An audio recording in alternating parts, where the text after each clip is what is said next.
I want to be completely honest with you. This is not an easy story for me to tell. My name is Daniel, I am 19 years old, and I've been dating my boyfriend, who is 23, for a few months now. Even though it has not been that long, we have grown incredibly close. He knows me in ways no one else ever has. And for the first time in my life, I feel like someone actually sees me for who I am, not for who I am supposed to be. But the truth is, my life at home is complicated. I live with my grandparents. They have been raising me since the day I was born, because my mother was never really around. She spent most of her life in and out of prison. My father, he was never part of the picture at all. Because of that, my grandparents held on to me too tightly. When I was little, they were the kind of people who would not even let me cross the street alone. And as I grew older, they turned into what people might call helicopter parents. Except in my case, it was worse. They said everything they did was out of love, but their love often came with control, guilt, and fear. If I disagreed, they would guilt trip me. If I wanted space, they would say I was ungrateful. If I cried, they would call me dramatic. It was not just strict parenting, it was emotional suffocation. Now that I am almost 19, they have loosened their grip a little, but the rules are still there. The judgment, the manipulation, the constant reminder that I owe them everything. And when they found out I was dating someone, that was the moment everything started to fall apart. When my grandparents found out I was dating someone, it was as if I had committed a crime. They yelled at me for hours, screaming about how disrespectful I was, how I was throwing my life away, and how my boyfriend would ruin me. They insulted him, our relationship, and even me, as if my choice to love someone was a personal betrayal to them. At first, I tried to defend him. I told them he was kind, respectful, and that he treated me better than anyone ever had. But no matter what I said, they refused to listen. Eventually, I stopped arguing, not because I agreed, but because I realized that nothing I said would ever matter. So I began to ignore their comments. I tried to protect my peace. But the truth is, their words still hurt. It is painful when the people who raised you make you feel like your happiness is something shameful. And the thing is, this was not new.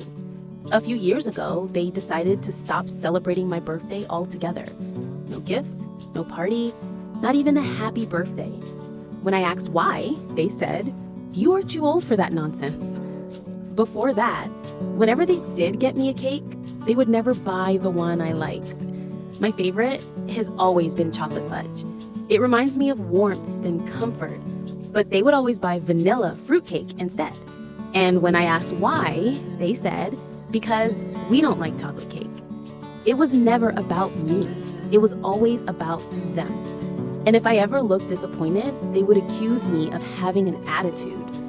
But honestly, how was I not supposed to? It was my birthday, my one special day, and somehow even that became a reminder that my feelings did not matter. So when my boyfriend asked if I wanted to celebrate my birthday with him and his family this year, it felt like a breath of fresh air.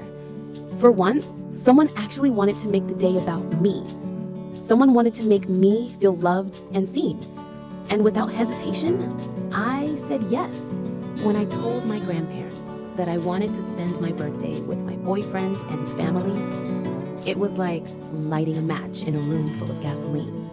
At first, I tried to say it as gently as possible.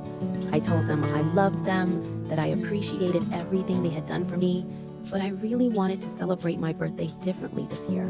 I wanted something peaceful, something warm, a day that actually felt like a celebration. The moment the words left my mouth, their faces changed.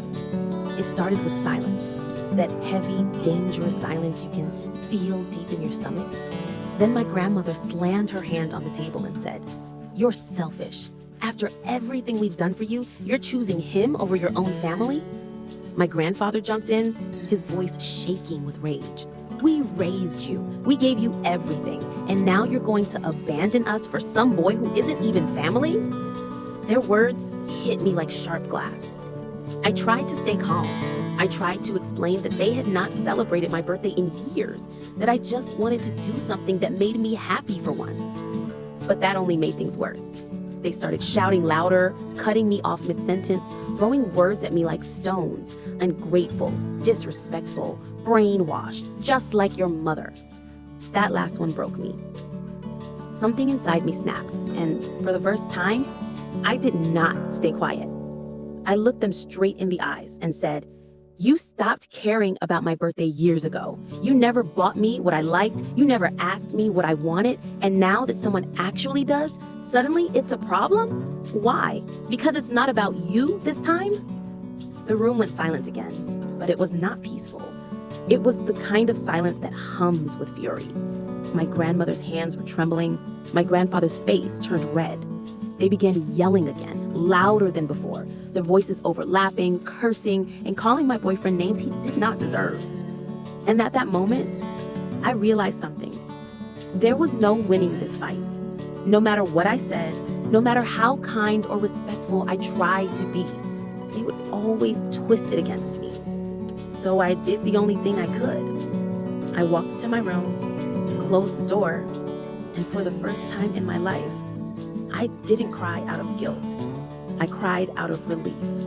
That night, I sat alone in my room with the lights off, just listening to the quiet hum of the house. It was strange. After everything that happened, I didn't feel angry anymore. I felt empty.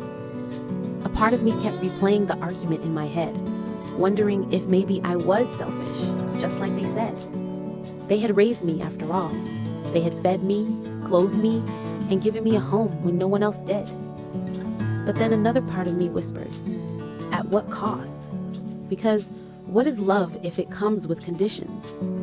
What is family if you have to sacrifice your happiness just to keep the peace? I used to think that choosing myself meant betraying the people who raised me. But now I realize sometimes choosing yourself is the only way to survive. My boyfriend's family called later that night. They said they had already picked out a cake for me. Chocolate fudge, my favorite. They didn't even know that story. They just asked what I liked and listened. And that small act, that simple kindness, meant more to me than anything. So here I am, sitting on my bed, still unsure if I made the right choice. I know my grandparents are still angry.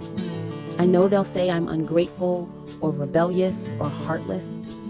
But for once, I'm doing something for me. And I can't help but wonder, am I really the bad person here? Am I wrong for choosing peace? For choosing love over obligation?